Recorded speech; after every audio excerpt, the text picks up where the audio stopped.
الحمد لله رب العالمين والصلاة والسلام على سيد المرسلين أما بعد فأعوذ بالله من الشيطان الرجيم بسم الله الرحمن الرحيم الصلاة والسلام عليك يا رسول الله وعلى آلك وأصحابك يا حبيب الله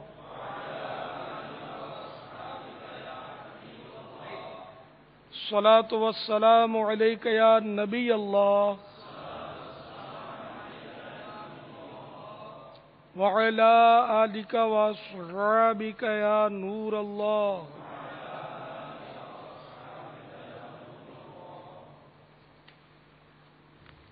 اللہ کے محبوب دانائے غیوب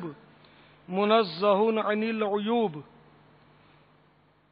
صلی اللہ تعالی علیہ وآلہ وسلم کا فرمان شفاعت نشان ہے، جس نے مجھ پر 10 مرتبہ صبح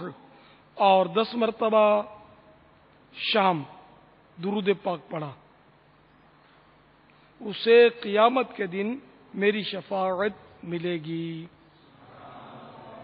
صلو علی الحبیب صلی اللہ تعالی علی محمد۔ الحمدللہ، میٹھے میٹھے اور پیارے پیارے اسلام بھائیوں اور مدنی چینل کے ناظرین، آج 1431 ہجری کے شعبان المعظم کی 20 تاریخ ہے۔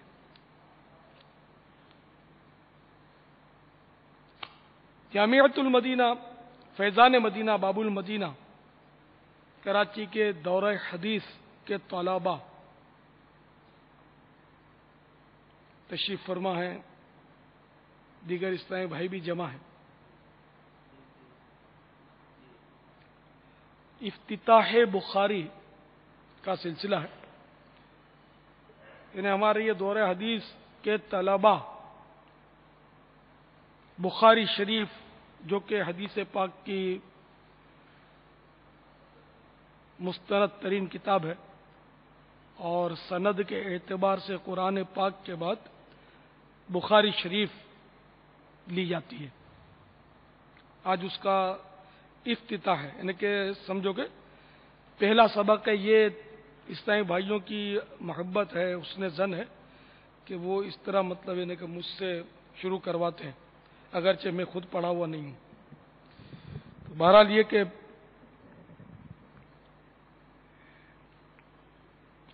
آج اجتماع افطار بھی ہے، بلکہ یہ اجتماع افطار مناجات افطار کا سلسلہ ابھی انشاءاللہ تھوڑی دیر میں ہو جائے گا شروع۔ تو میں نے کہا میں بھی حصول ثواب کے لیے اچھی اچھی نیتیں کر کے حاضر ہوا ہوں کہ ان طلباء کی دل جوئی بھی ہوگی اور امر بالمعروف کا موقع بھی مل رہا ہے مجھے، نہی عن المنکر کا موقع ہوا تو یہ بھی کروں گا، اعلاء کلمۃ الحق کے لیے حاضر ہوا ہوں۔ اور اس وقت الحمدللہ دیگر مقامات پر بھی ہمارے طلباء جمع ہیں، یعنی جامعات تو ہمارے بہت سارے ہیں، لیکن اس وقت جو مجھے نام دیے حیدرآباد، سردار آباد، مرکز الاولیاء، پنڈی اور ڈیرہ اسماعیل خان، وہاں کے بھی طلباء الحمدللہ اس میں دورہ حدیث کے یہ 5 مقامات پر جو دورہ حدیث ہو رہا ہمارا فیضان مدینہ کے علاوہ، عالمی مدنی مرکز کے علاوہ جن 5 مقامات پر دورہ حدیث شروع ہو رہا ہے، تو وہاں بھی افتتاح بخاری کا سلسلہ جو ہے مدنی چینل کے ذریعے دیکھا جا رہا ہے، اور ہمارے طلباء یہ جو مجھے پرچی ملی ہے اس کے حساب سے وہاں بھی جمع ہیں یا جمع ہو رہے ہوں گے، بلکہ جمع ہم سے پہلے ہی ہو گئے ہوں گے کہ وہاں عصر جلدی ہو جاتی ہے۔ اللہ ہم سب کو محبوب صلی اللہ تعالی علیہ وآلہ وسلم کی حدیثوں کی برکتوں سے مالا مال فرمائے۔ تو بخاری شریف کی سب سے پہلی حدیث شریف پڑھنے کی کوشش کرتا ہوں۔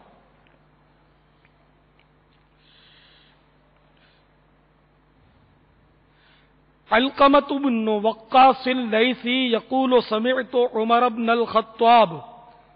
رضي الله تعالى عنه على المنبر قال سمعت رسول الله صلى الله تعالى عليه وآله وسلم يقول انما الاعمال بالنيات وانما لكل امرئ ما نوى فمن كانت هجرته الى دنيا يصيبها او الى امرأة ينكحها فهجرته الى ما هاجر اليه، یعنی حضرت سیدنا علقمہ بن وقاص لیثی رضی اللہ تعالیٰ عنہ فرماتے ہیں کہ میں نے حضرت عمر بن خطاب رضی اللہ تعالیٰ عنہ کو برسر منبر یہ کہتے سنا کہ میں نے اللہ کے رسول صلی اللہ تعالیٰ علیہ وآلہ وسلم کو فرماتے سنا، اعمال نیت ہی پر ہیں،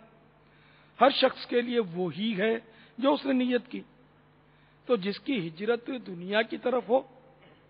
جسے وہ حاصل کرے، یا کسی عورت کی طرف ہو جسے وہ نکاح کرے، تو اس کی ہجرت اسی کی طرف ہے جس کی طرف اس نے ہجرت کی۔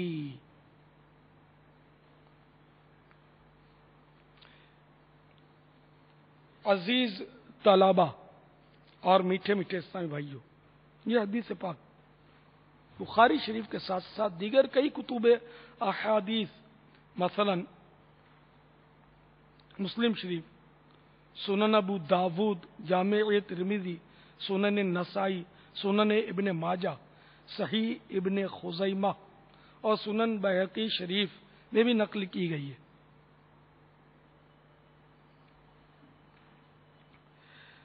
اشیقۃ اللمعات جلد اول صفحہ 35 پر کچھ اس طرح کا مضمون ہے کہ مصنفین حدیث عموماً اپنی کتاب کی ابتدا میں اس حدیث کو لا کر اس بات کی طرف اشارہ کرتے ہیں کہ تحصیل علم سے قبل نیت کا درست ہونا ضروری ہے۔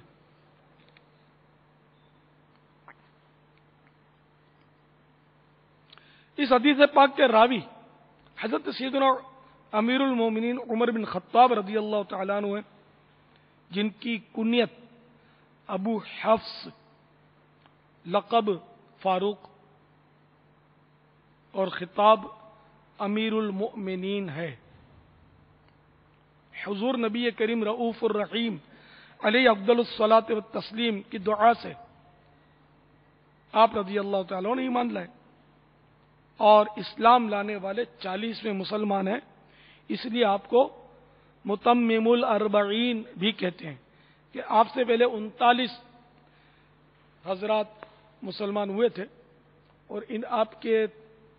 اسلام قبول کرنے سے 40 کا عدد پورا ہوا، متمم الاربعین یعنی 40 پورے کرنے والے۔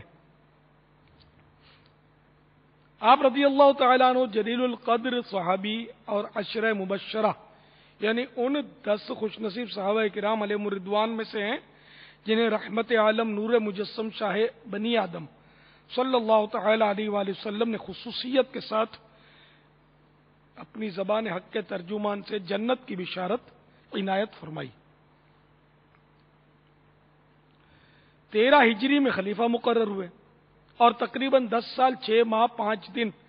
مسند خلافت کا حق ادا کیا۔ آپ رضی اللہ تعالی عنہ کے عہد خلافت میں قیصر و کسریٰ کی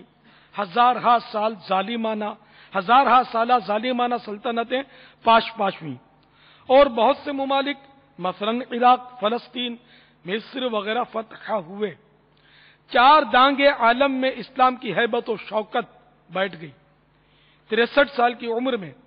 26 ذوالحجۃ الحرام 23 سنہ ہجری میں بدھ کے روز مسجد نبوی علی صاحبہ التحیۃ والسلام میں نماز فجر پڑھاتے ہوئے آپ رضی اللہ تعالیٰ عنہ پر ایک مجوسی غلام ابو لؤلؤ نے خنجر کا وار کیا۔